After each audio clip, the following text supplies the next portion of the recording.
Welcome, brothers, sisters, working class heroes. This is The Rick Smith Show. Thanks so much for being here today on the big program. Lots to get to, lots to talk about. Oh boy, another day of Kevin McCarthy blaming Democrats. Yeah, it's all the Democrats' fault. The Democrats voted to try to bring chaos. Yeah, it's all the Democrats' fault, Kevin. You're in this mess because, yes, it's the Democrats who did this to you. The Democrats did it. And look, that's all they've got, really. That's all they can do right now is blame the Democrats, right? Because there's not much else. They certainly can't blame themselves, can they? Because ultimately they're the ones that are responsible. I mean, it's almost like they're on this weird murder-suicide pact where they can't figure out how to get themselves, functional.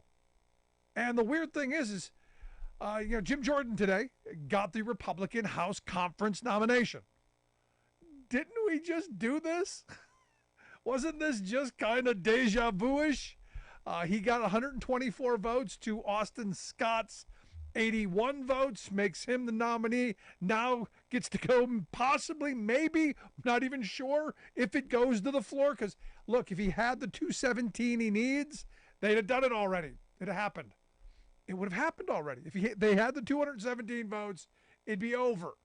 They'd be celebrating. They'd be drinking, do whatever it is that they do. But, here's the thing. He's far short of the 217. So, again, it makes this all, just another charade. And look, here's the thing. Even Republicans aren't even showing up for it. Patrick McHenry told members that out of the 221 Republicans, only 209 bothered to show up. The rest of them were out, I don't know, doing podcasts or, I don't know, something.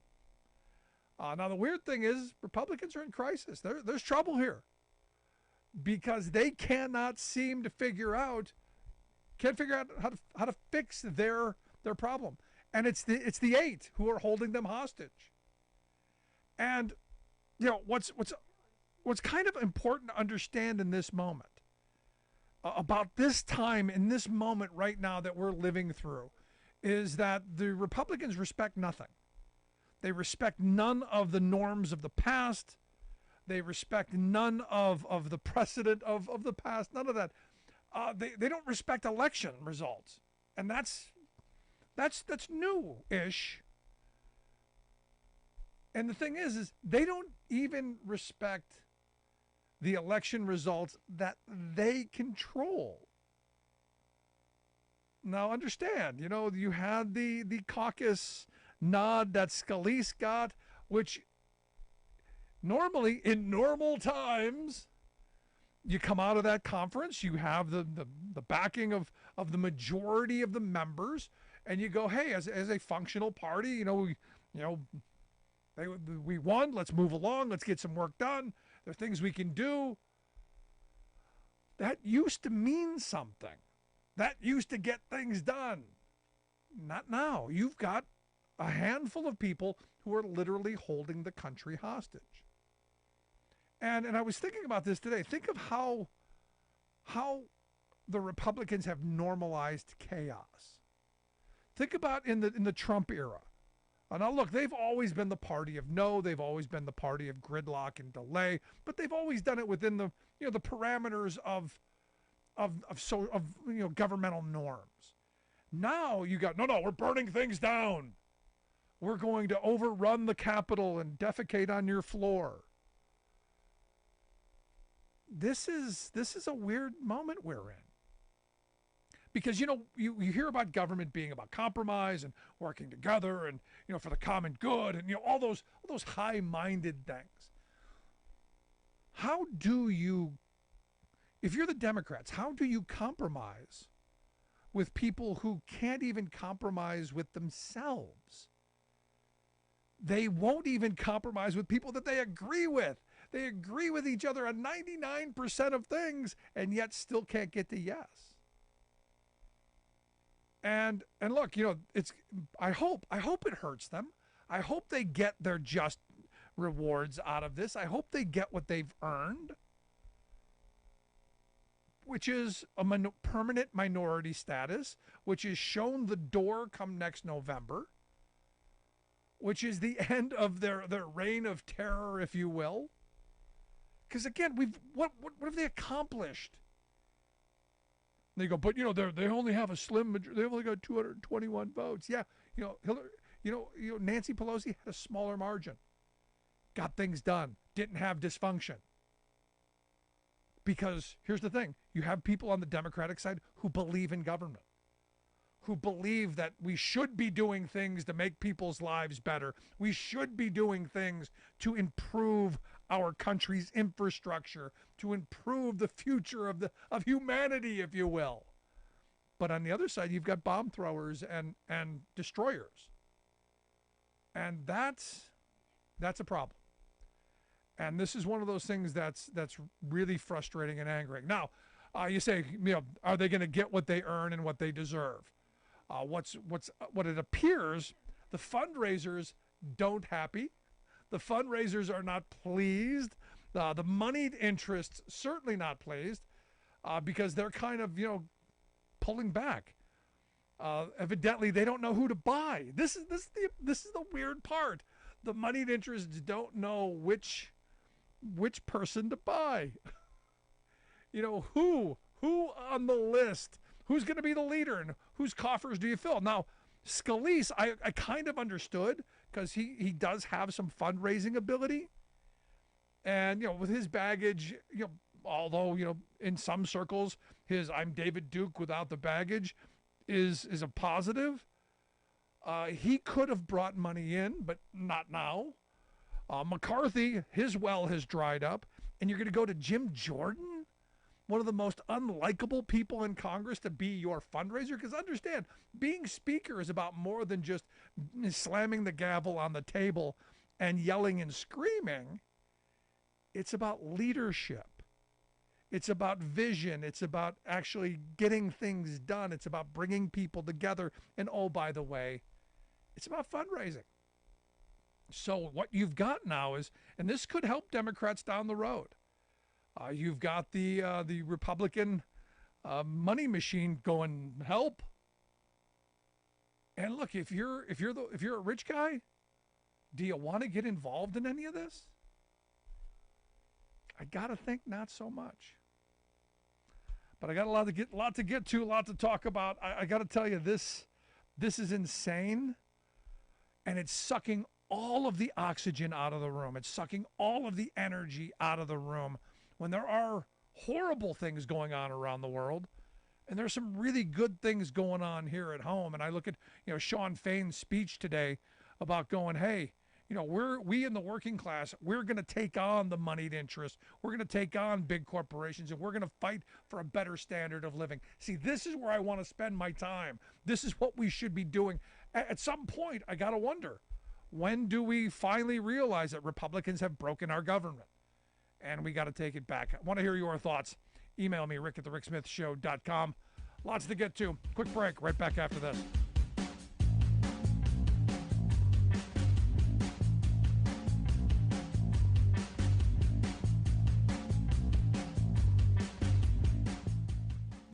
We are AFGE, the American Federation of Government Employees. We represent 700,000 federal and D.C. government workers who are the vital threads of the fabric of American life. We support our nation's military. We take care of our nation's veterans. We protect our nation's borders. We respond to our nation's crises and natural disasters. We provide services to our nation's seniors. The American Federation of Government Employees. We work for America. The phone lines are open. Give Rick a call at 1-866-416-RICK. That's 1-866-416-7425. Welcome back to the Rick Smith Show. Now, here is Rick Smith.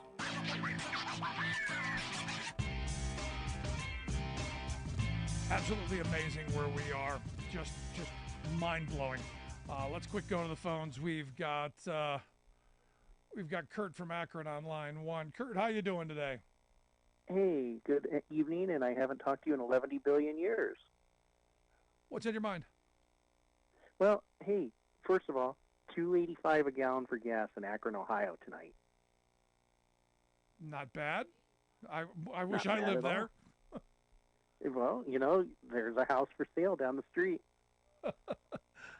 But anywho, why does it seem like 25 years ago, we're reliving a Groundhog's Day of 25 years ago in the House of Representatives?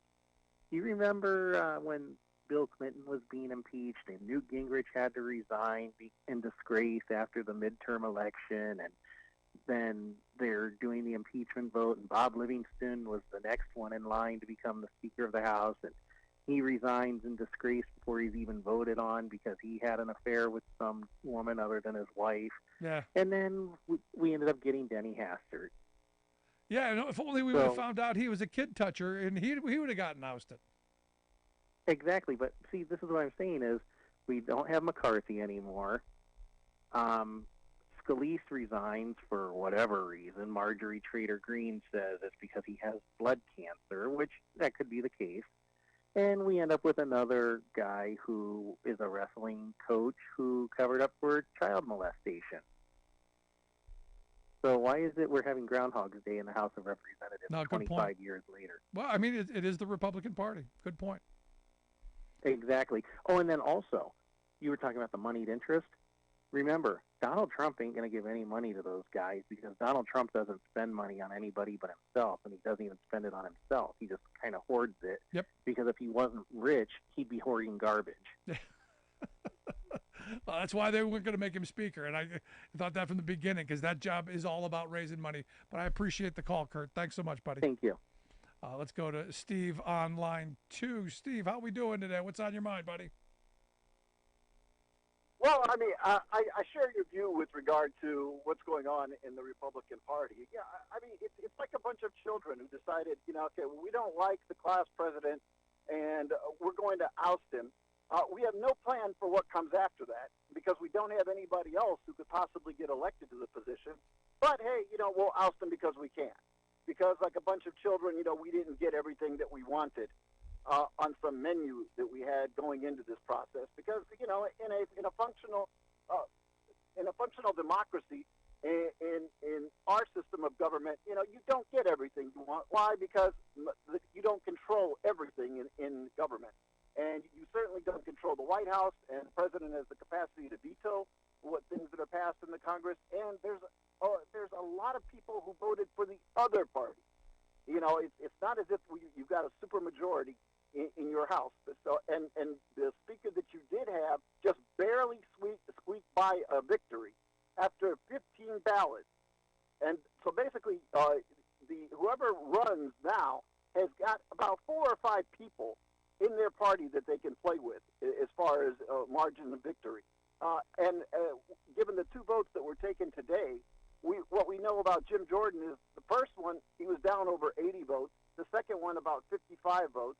So he's nowhere near that margin to be able to squeeze in for his own party. So I don't know what they think that they're accomplishing here. I mean, I wouldn't be surprised if you ended up with another Speaker McCarthy or simply the interim Speaker remains Speaker. But from the standpoint of Democrats and other people, they're just sitting back, like you and I, with our legs up, and saying to ourselves, okay, this is a great show because going into 2024, what are you going to run on as a Republican? Oh, yeah. Wow, look at we're functional. We're a great party. Look at what we're doing for you in Washington. The people who are actually worried about getting reelected are pulling their hair out, and a number of them have actually come forward to make public statements about how ridiculous this Republican Party is. This is not what you want to do in an election year. You don't want to look like you're ineffective and you can't govern, and that you're doing nothing but infighting. So, and it's not as if you're going to get a bunch of Republicans who are going to vote Democrat, but you can get a lot of independents who will. And the other thing is you can just get Republicans who will stay home, and that's the other headache. So, again, like a bunch of children, there was a time to pull this. This year was not it. And going into November, again, where people seem to forget sometimes that, you know what, we just passed a resolution that extended our deadline with regard to the debt ceiling until mid-November. It didn't solve it. And without a speaker, I don't know how that gets solved, quite frankly, and what that means. Does that mean we're more likely to get a shutdown? Or we'll have another continuing resolution, and then perhaps until after the first of the year, we'll try and deal with it again. Yeah. This is why Democrats have come forth and said, hey, we'll let the temporary speaker, move some big legislation, the big stuff that needs to get done, the really important, eminent stuff, everything else, you can fight over later. But the country needs some functional House of Representative to do the people's work. And this is the Democrats going, we're going to help you in your moment. We're going to save you in your moment of dysfunction. And the Republicans aren't even going to take that, I don't think. Oh, absolutely. And then, of course, with everything that's going on in the international community, we already know you've got a divided Republican Party with regard to the war in Ukraine. There are Republicans who actually take the side of the Russians.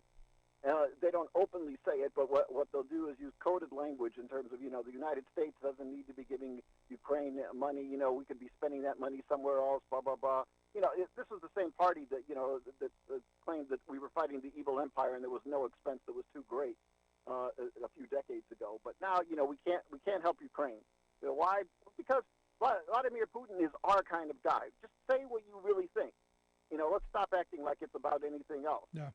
And now, of course, added to the mix, you've got this conflict in Israel. And for people who don't know it, there are a couple of different sort of factions within the Republican Party. Part of the Republican Party, the people who were in Charleston and, the Save the Right people, I believe that that's what it's referred to. Unite the Right. Unite, that's it. Thank you very much. Unite the Right people. Those people are no fans of Israel. But they make up a base of the Republican Party. Those are the people who were there on January 6th. So then you've got another segment of the Republican Party that are sort of these evangelical Christians that actually want to help to fund Israel and give them money and so forth. Not because they love Jews so much. They think end times are coming. Yep. Sort of this ridiculous. So this is bringing about another rift in terms of where their party stands. So. Yeah, I don't know where we go here. It's difficult to try and gauge crazy people because if you're not crazy, it's hard to understand the minds of crazy people. There you go. I appreciate the thought, Steve. Thanks so much, man. Thank you. No, he's absolutely right. Look, in fact, we talked about this the other day. You had that former Ohio legislator, the one, I forget what her name is, Candace Keller, I think her name was, who posted she's happy. The end is near because she's one of these. The rapture's coming, when the Jews start fighting in the war and Jesus is going to come back and just chop people into little bits and the good thems are going to rise up. Yeah, I mean, this is the kind of insanity that's been allowed to percolate, through a certain vein of the Republican Party. And then, of course, I asked this as well. How do you have the people who on both sides of their head are anti-Semitic, who are the your Unite the Right folks, the Sieg Heil folks, and yet still, all now, spewing the, hey, we're all Israel. I don't know how you have both those thoughts in your head. I just don't. But here's the thing. I kind of get it because our media structure is so badly broken.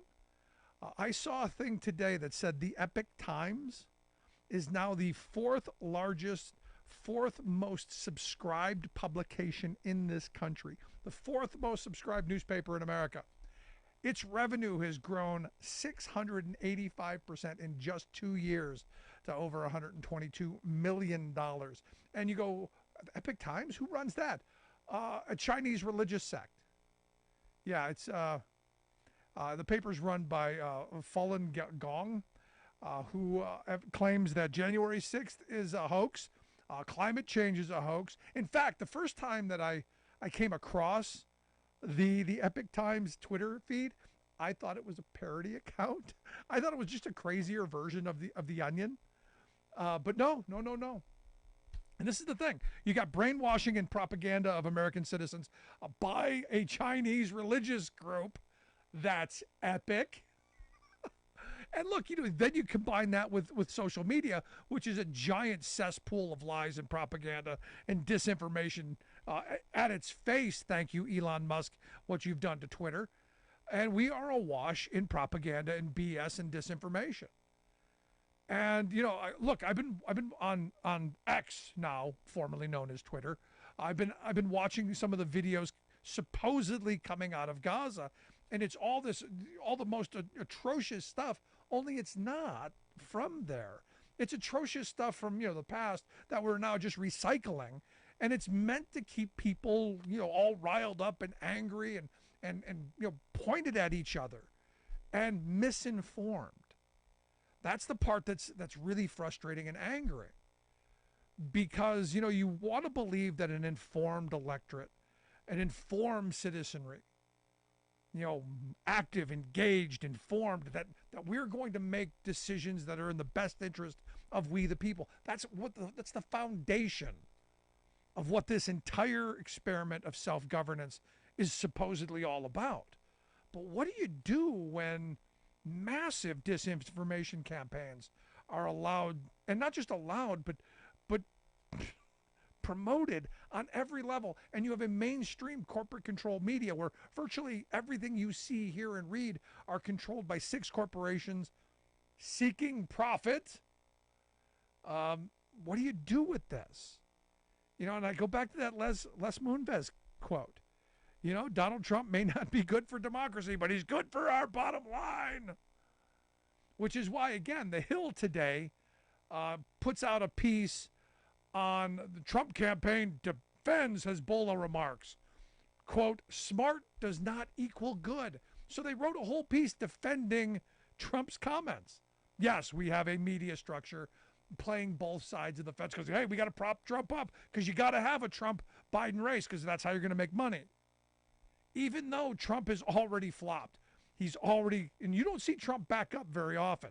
You do not see Trump retract anything. You never see him apologize. That's the reason his base loves him. He never apologizes. But here's the thing. After saying, Hezbollah is smart, he now says, and went after Netanyahu, he now truthed out, I stand with Israel and I stand with Bibi. He truthed out also, I have always been impressed by the skill and determination of the Israeli Defense Forces as they defend their nation against ruthless terrorists. I want to wish every soldier the best of luck. May you return home safely to your families, and may God bless all of you. That is a giant about face. I know he's on both sides of every issue most of the time, and he's slippery like any con man. But wow. For Trump, that's a big one. That is a big one. Want to hear your thoughts? Email me, rick@thericksmithshow.com. Got lots to get to, lots to talk about. Right back after this. Stick around. You'll listen to The Rick Smith Show. We're working people. Come to talk.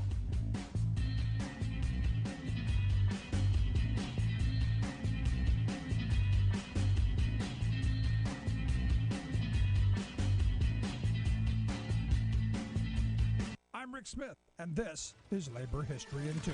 On this day in labor history, the year was 2010. That was the day 33 Chilean miners were finally pulled to safety after being trapped for 69 days. Workers had been mining copper and gold 2,300 feet down at the San Jose mine near the northern city of Copiapo when the mine caved in early August. The company waited several hours to notify authorities, and rescue efforts only began 2 days later. Trapped miners initially tried to escape through ventilation shafts, but found the required ladders missing. Each route they attempted was blocked by fallen rock or threatened additional collapse. A state-owned mining company took over the rescue efforts, and soon they began. As geologist Serena Sorensen noted, prospecting for people. Initial exploratory boreholes failed to locate miners because mineshaft maps had never been updated. Rescuers had no idea whether miners were even still alive.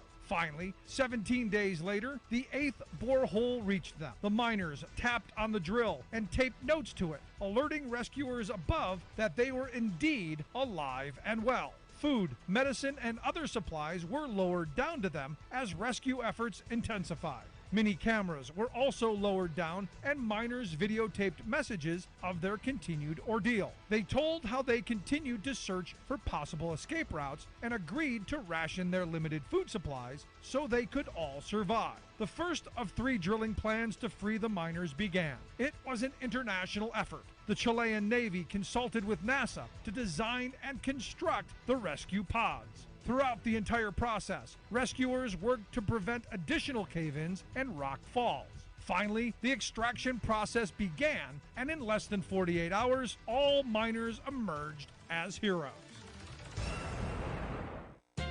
Here's my suggestion for stopping the ultra-right-wing loopiness coming out of the mouths of Republican officials. Hearing aids.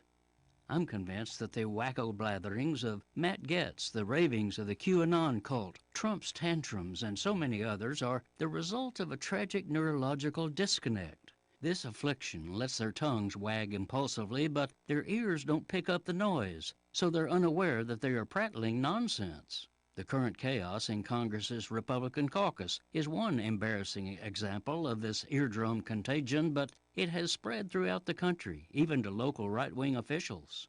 In Shasta County, California, for example, the Republican-controlled Board of Supervisors recently lurched into full-tilt screwballism, frenetically warning that Japanese forces are weaponizing mosquitoes to be, quote, flying syringes to mass inject Americans. See? No way they would have said that if they could hear themselves. Which brings us to the fount of present-day right-wing goofiness, Texas state officials. Their latest tone-deaf ploy is by Governor Greg Abbott, who wants to divert our people's tax dollars from public schools to exclusive private academies, subsidizing the rich class he serves. He's tried to do this before, but he fails, since even conservative Republicans in rural counties don't want their public education turned over to profiteering corporate chains. So this time, Greg is hyping privatization as a, quote, religious freedom issue, piously preaching that, quote, God created us to have family units, not state bureaucrats, make decisions for families. This is Jim Hightower saying, sheesh, does Abbott even have ears? Or maybe he's hoping that we don't have memories, for we have heard him howling constantly that the state, not families, must make every woman's personal reproductive decisions. Let's buy a hearing aid for him and set it on a constant replay loop.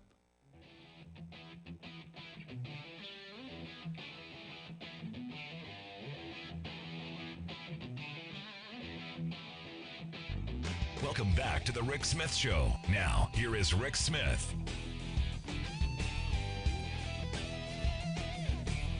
So interestingly enough, Texas Representative Michael McCall, he said, our adversaries are watching. Our adversaries are watching the infighting as Republicans are paralyzed in the House. He says, I see a lot of threats out there, but one of the biggest threats I see is in that room because we can't unify as a conference and put a speaker in the chair to govern. And I said this from the beginning. One of the biggest threats to this country right now is the Republican Party and their inability to govern one of the 3 branches of our government. And look, the world is watching. The globe is watching how dysfunctional we are, and that ain't good. Not good for us on any level. And here to share some thoughts on where we are and what this means and maybe a different perspective, I've asked our good friend Rich Ojeda to come talk with us. Rich is the host of Ojeda Live, where you can find him every weeknight. Also, he is the chief cook and bottle washer over at the Turn Left Pack, turnleftpack.org, the website, if you want to take a look at that. Rich, thanks for taking time for us. Anytime, man. I always enjoy being on your show, Rick. So what do you make of McCall's statement that our adversaries are watching and the problem is them? Well, right now, Europe is a powder keg with Russia and Ukraine. And now we've got basically everything going south over in Israel. This is not the time for us to not have leadership. This is not the time. I mean, literally, just imagine what would happen if one of our ships that are now in the Middle East, if it happened to get rocketed or bombed or sunk. We don't even have Congress, to be able to come in and vote whether or not to commit us to war if something happens to our troops. This is absolutely horrible. And I think the world is watching. And what we're seeing is that the Republicans do not have the ability to rule. They can't get along. And, once again, they took off for the weekend. This is not the time to be taking off for the weekend. And then again, too, we got Jim Jordan is the leading guy, but he's going to have to probably make some concessions with Democrats. And I don't think Democrats are going to want to do anything with him. I don't think you can trust him. No different than Kevin McCarthy. The reason why, I love it when people say, the Democrats voted with Matt Gaetz. No, they didn't. They voted against Kevin McCarthy because all the promises that Kevin McCarthy made, he broke. I can assure you that if the Republicans want to basically do a vote to oust Gaetz, 100% of the Democrats will vote there too. But here's the thing: I don't think Jordan's going to get any Democratic help because I do remember Benghazi. I do remember all of the things that he's done over the years that I don't see Democrats ever coming around to helping him. But again, this isn't the Democrats' problem. The Democrats are not at fault here, no matter how many times Kevin McCarthy blames Democrats for the chaos that Republicans have created. This is not a Democratic Party problem. This is the leadership of the Republican Party who are in the majority right now. So my question is this them telling us they don't want to be in the majority? They like minority status because they can be the children that they are in the minority status. Well, being in the majority, your job is to pick a speaker. And they are proving to absolutely not be able to do that. And once again, like I said, the Democrats don't have no responsibility to come to the rescue of anybody in the Republican Party. And I don't know, this is going to be ugly. But I'll tell you right now, they better figure this stuff out really quick. Because we have a lot of. But Rich, for the good of the country, Democrats should concede. Democrats should come around, and they should give in. No, they should not give in to Jim Jordan.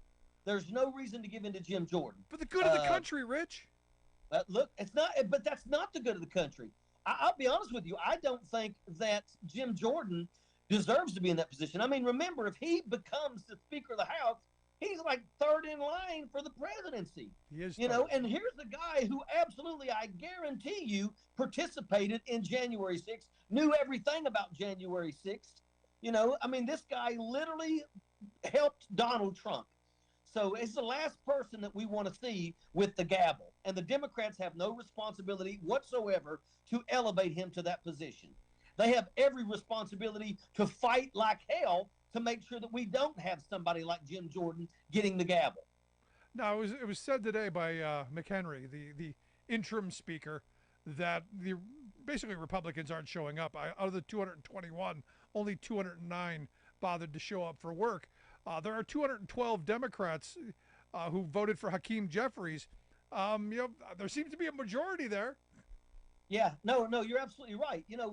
It's really messed up that, behind closed doors, the Republicans are scared because when Donald Trump said that Jim Jordan is the one, the Republicans don't want Jim Jordan. They know he's a joke. I mean, here's the guy who literally had the gall to tell somebody that he was going to subpoena them and Swalwell destroyed him, by the way. It's a double standard that this guy, lives by. And, at the end of the day, you have a lot of Republicans that are scared to actually come out and vote because they don't want to have to say, I want that person other than Kevin McCarthy. Yeah. Not Kevin McCarthy, but other than Jim Jordan, because Donald Trump is going to attack everybody who does not go with him. And that could potentially put people in harm's way with their reelection. Remember, the House of Representatives runs every 2 years. They're about ready to get back on the campaign trail. Here's how biased our media is, though. How many stories have we seen about Jim Jordan and what went on at Ohio State. Now that his name is thrown into the ring for a big job, I guarantee you, if this were a Democrat who had the kind of baggage that Jim Jordan has, it would be the lead on every one of the the F channel and all of the powerful cable news that conservatives control.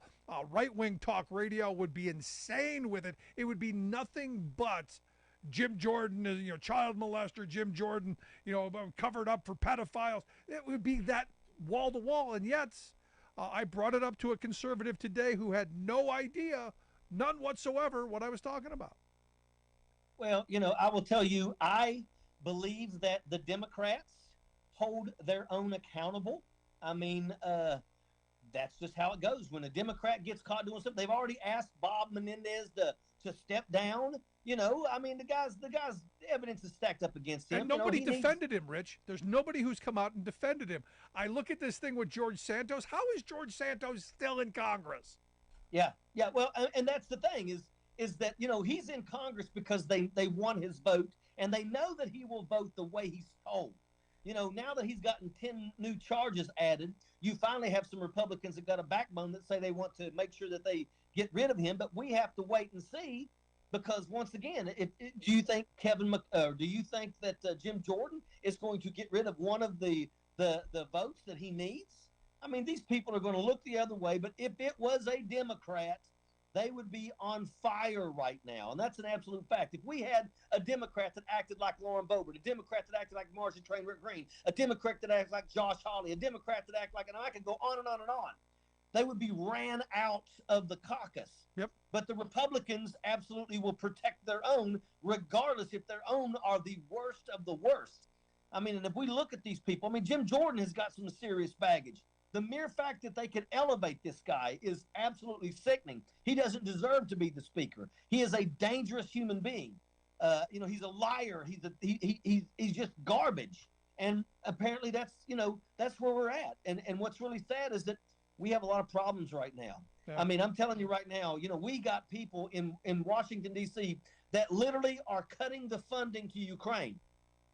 Understand that we're not wasting one single American life fighting Russia. Ukraine is carrying that load. And remember that Russia has always been our number one adversary. So right now, Ukraine is doing for us what we don't have to do. So the least we should do is continue funding and sending equipment. But we got people like Marjorie Trainwright Green and them that absolutely say, I want to cut that. They're literally supporting Vladimir Putin. And I'm going to tell you right now, make no mistake about it. What Vladimir Putin wants is he wants us to get bogged down in the Middle East. Because let me tell you something. If you think for 1 second that he's going to be done if he takes Ukraine, you're deeply misinformed. He's going to go for Moldova. Then he's going to go into Romania. He may go into Poland, and he's going to basically go back to the old maps. He wants to control Yugoslavia. He wants to control that part of the world again. He bring that back. And we can't let that happen. No, I said he wants to get the old band back together. And if you think otherwise, you're, as you said, misinformed. I think you're crazy if you think otherwise. You listen to the Rick Smith Show here with Rich Ojeda. Rich is the host of Ojeda Live, a nightly hit on Facebook and YouTube. You can check out the work that he does. Also, check out his website, turnleftpack.org, where he is the head guy over there, getting Democrats and folks elected to Congress, so that maybe we have a little bit of sanity and a little bit of hope of leadership. I mean, right now you've got to be just incensed at what you're seeing coming out of Congress, and with great hope of targets of some of these people to take out. Yeah, I can't believe that this is where we're at right now in this country. We really need to see leadership. I'm appalled that they went home for the weekend. I'm appalled. I don't think that they should be allowed to go home until they've got a speaker. And I'm sure that over the weekend there's going to be a lot of things that's going to be going on. There'll be a lot of phone calls, a lot of conversations. But let's hope that on Monday when they get back, let's hope that we're going to see something that makes sense. I don't think that Jim Jordan makes sense. I also don't think that Scalise made sense. I mean, we don't need a KKK member, a guy who says, I'm like David Duke without the baggage. We don't need that, but we also don't need Jim Jordan. Jim Jordan has no integrity whatsoever. Jim Jordan will do exactly what Donald Trump tells him to do. These people do not care about our country, because if they did, then they would take this more serious. Yeah. I mean, this is absolute sad. And I'm going to tell you, if we do not absolutely come back with a vengeance in 2024 and retake the House, and I'm talking about with a severe lead, then something is wrong with this country. And, I will tell you, I come from West Virginia, and, I will tell you that when we had the teacher strike, in 2018, we won that fight, and all the Democrats fought tooth and nail for the teachers. And I'm going to tell you, it was a bloodbath. I don't understand how we could have fought so hard in West Virginia, and then the very next election, literally lose 80% of the Democrats in the state house. And that's exactly what happened. And I'm still like, we fought for you all, and you didn't reelect these people. What the hell's wrong with you? But, that's nothing surprises me when it comes to politics. Well, I go back to what we said a moment ago. The reality is the right-wing conservative media in this country is so powerful, has such a grip on so many people that reality doesn't seem to matter anymore. It's what's on the F channel or any of the other hundreds of other outlets that billionaires and ideological right-wing groups fund. Look, they're masterful at it. Well, the problem is that they're watchers, the viewers. The viewers refuse to watch anything else. I mean, understand that the F channel just had to pay $787 million. And they're getting ready to get hit with another one from Systematic. And they say that they're not going to take anything less than $787 million. And, you would think that the F channel would be trying their best right now to clean their act up, but they're just going down the same thing. They're telling the same lies. And it's so sad when you have a group of people in this country that we know refuse to listen to the facts because they only watch one channel. And, it's like that channel continues to spew the same garbage and they get away with it. Why can't we bring back the fairness doctrine? And I'm hoping and praying that if we take back the House, we'll do something like that, man. There's no reason for... I've heard that 1,000 times. I've had a bunch of people say, we need the fairness doctrine. How do you enforce that now in the age of the internet? How do you enforce that now in the age of podcasts and social media? Would this only be for broadcast, error? Because it was, look, it did well during its era for television and radio because it was limited.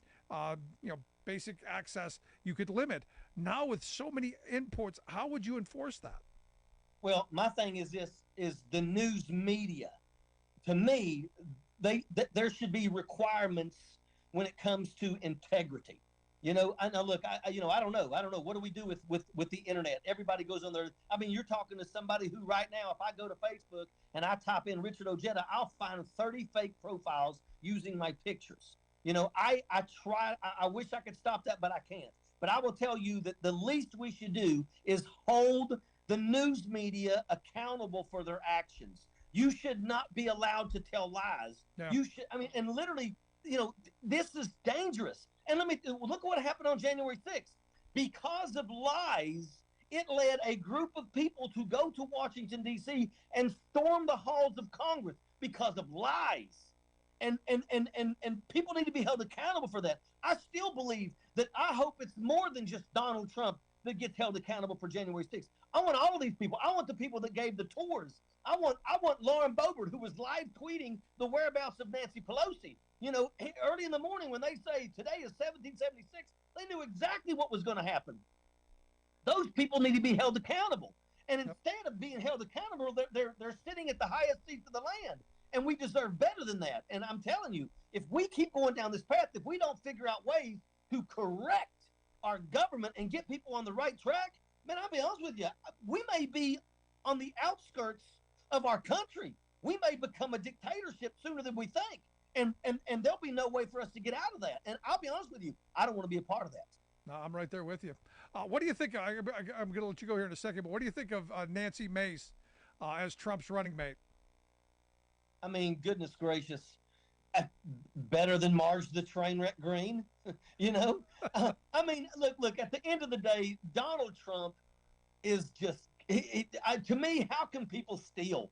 I mean, the guy is you're going to sit here and you're going to talk about, Joe Biden. Joe Biden is hitting home runs, over 13 million jobs. I mean, the PACT Act, the CHIPS Act, insulin being capped at $35, the infrastructure package. I mean, Joe Biden is having a historical first term. The Democrats' problem is they're not out here telling the success stories. They're sitting quiet and letting nothing be done. Joe Biden is showing up once every 5 days and answering questions for 3 minutes, when the truth is he needs to be telling his own success story. Yeah. If you can't be your biggest cheerleader, then you got a problem. No, but we you're need right. somebody to start cheering. And this is where House Democrats should be going, hey, I know the Republicans are having a little problem right now, but they've got a bigger margin than we had. And look at all those things that Rich Ojeda just said we did with a smaller margin than the Republicans had. Maybe you put us back in charge. Maybe we get stuff done. Well, Democrats actually work. Democrats actually push legislation. Think about that. Kevin McCarthy Jim Jordan have not pushed and passed a single bill. I mean, you got 2 years when you are in the power, and all you got to do is push legislation and represent your constituents. And they haven't been able to do that. They've done nothing but drag a private citizen, Hunter Biden, through the garden. And at the end of the day, look, Democrats are like, look, if you find evidence against Hunter Biden, we don't care. Put him in jail. We don't care. But at the end of the day, I mean, it's a joke. It's a joke. And not only do we have to deal with Donald Trump, we got to deal with these kids. I mean, the Jared Kushner. I mean, there's so much dirt.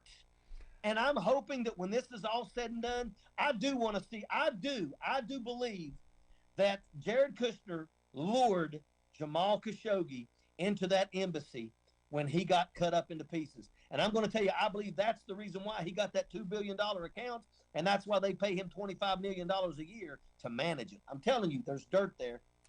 We hopefully will find out. But Rich, I appreciate the time as always. Good stuff, my friend. Hope folks will check out the nightly hits on Facebook and YouTube, host of Ojeda Live. Also, make sure you check out the TurnLeftPack.org. We'll get links out on social media. Rich, always great talking to you, buddy. All the time, brother. You let me know anytime, brother. I'm there. Thanks so much, Rich. I want to hear your thoughts. Email me, rick@thericksmithshow.com. I'm going to take a quick break. Right back after this. Stick around. You're listening to The Rick Smith Show. We're working people. Come to talk.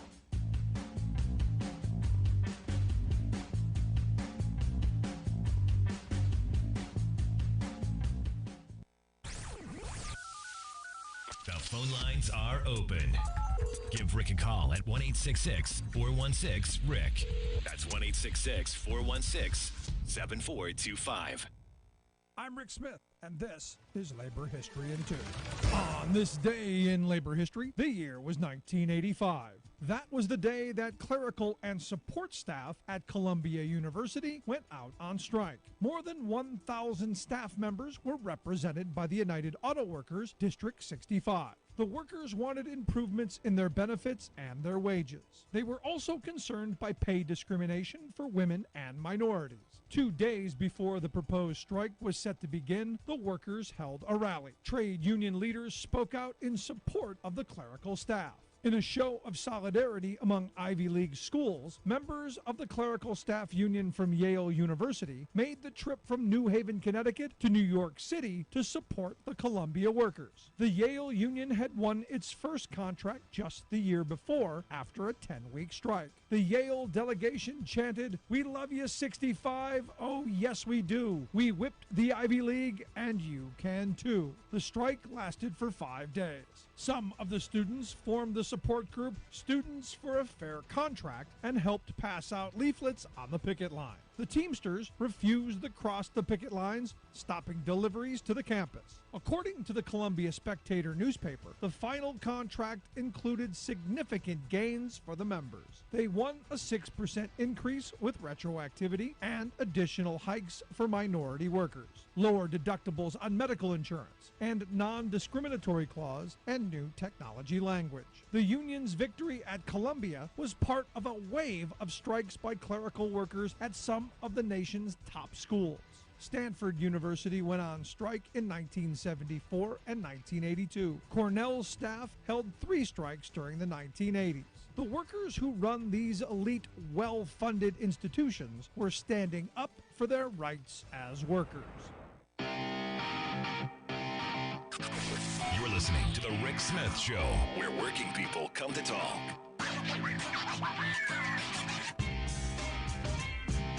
Let's quick go to the phone lines. We've got Alice on line 1. Alice, how are you doing today? I am semi-insane. All right, that's an improvement, right? Hey, when I get sane, that's when people need to watch out. So what's on your mind? I'm serious. I've got a couple of things on my mind, but first I want to start out with, get your new COVID booster. I went and got mine today. No problem. Get your RSV, too. That vaccine is rolled out. The second thing I wanted to bring up was, let's just face it. Religion has no place in anything other than church and in a singular person's life. We go back to Israel, and let's just face it, we had religion that started this whole problem because they said, the Bible said that the Jews had their own land, and we need to put them back there. So, don't get me wrong here. I have nothing against Israel or Jewish people. My stepdaughter is Jewish. But this is the basis of the whole thing. And then we roll back to now, and we have the lunatics going, the war in Israel. Jesus is coming. Let him fight it out. Armageddon's here. I mean, this is insane. Religion has no place in politics. None whatsoever, because it leads to stupid decisions. If you want religion, go to church.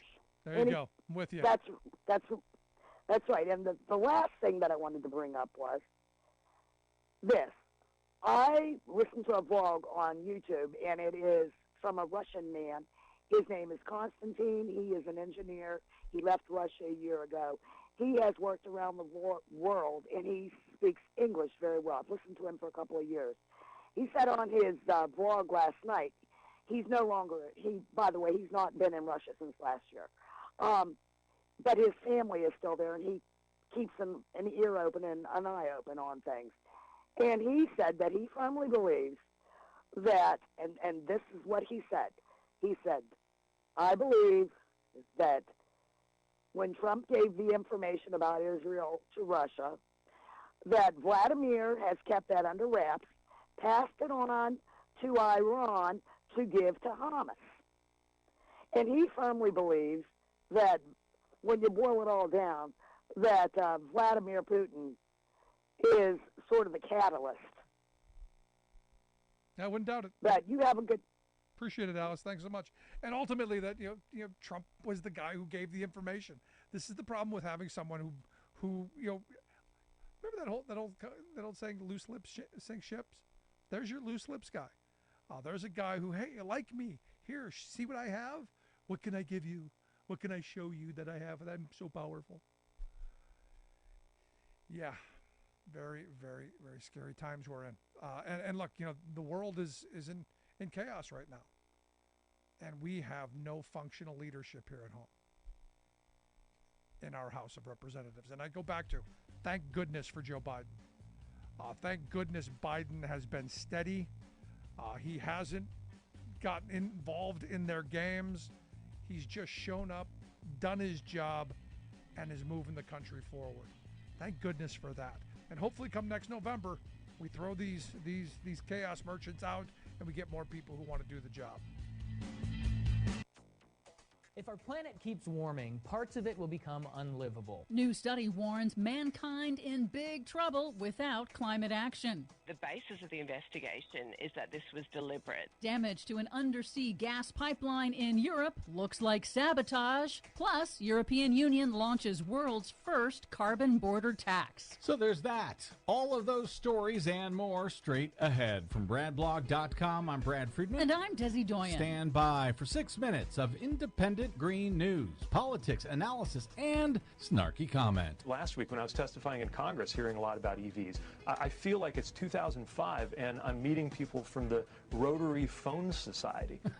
I wonder which people Pete Buttigieg was talking about in Congress. This is your Green News Report. Okay, Desi Doyen, 2 storms in 2 days slamming into the Pacific coast of Mexico. Nothing to see here, nothing to worry about, right? Well, you know, the hits just keep on coming. Those 2 storms in 2 days were fueled by record warm ocean waters. Tropical Storm Max spun up in 1 day and then hit Acapulco on Monday. The second storm, Hurricane Lydia, rapidly intensified right before landfall from a Category 1 to a dangerous Category 4 storm in just 10 hours before crashing into Puerto Vallarta, giving communities no time to prepare. We're seeing a lot of this lately, aren't we? Yep, Lydia is the 3rd strongest hurricane in history to hit Mexico's Pacific coast, and a growing body of evidence links the increase in rapid intensification of storms to man-made global warming that is heating up the oceans. You don't say.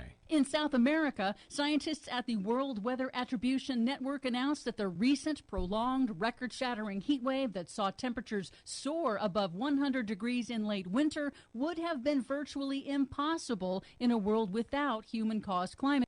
KCAA Loma Linda. The Legacy KCAA 1050 AM and Express 106.5 FM. From the KCAA Weather Center, I'm Daniel Clark. This afternoon, it's sunny skies with a high of 92 degrees. Tonight will be mostly clear, low of 62 degrees. For Wednesday, there's a heat advisory. It'll be sunny, then mostly clear, high 98, low 64. I'm Daniel Clark, broadcasting live from the Tri-City Center at the 10 and 210 freeways. We are the trifecta of talk in Southern California. KCAA 102.3 FM, Riverside 106.5 FM, Redlands in the Legacy 1050 AM, Loma Linda, San Bernardino. Are you ready for a reboot? Welcome to the Sheila Mack Show, reality at its finest. History reminds us those hit hardest often become the change makers. This year, we've all hit crazy economic, social, and emotional rock bottoms. We all get knocked down. Something hits globally, locally, personally. It affects our health, finances, our relationships. We have to recreate a business or career. Each show, Sheila and her special guest will be sharing their reboot stories, guiding you with real solutions to upgrade and up-level emotionally, mentally, physically, spiritually, and financially. Here on NBC's KCAA Radio. If you're ready to pull yourself up by the bootstraps and bra straps, enjoy a listen.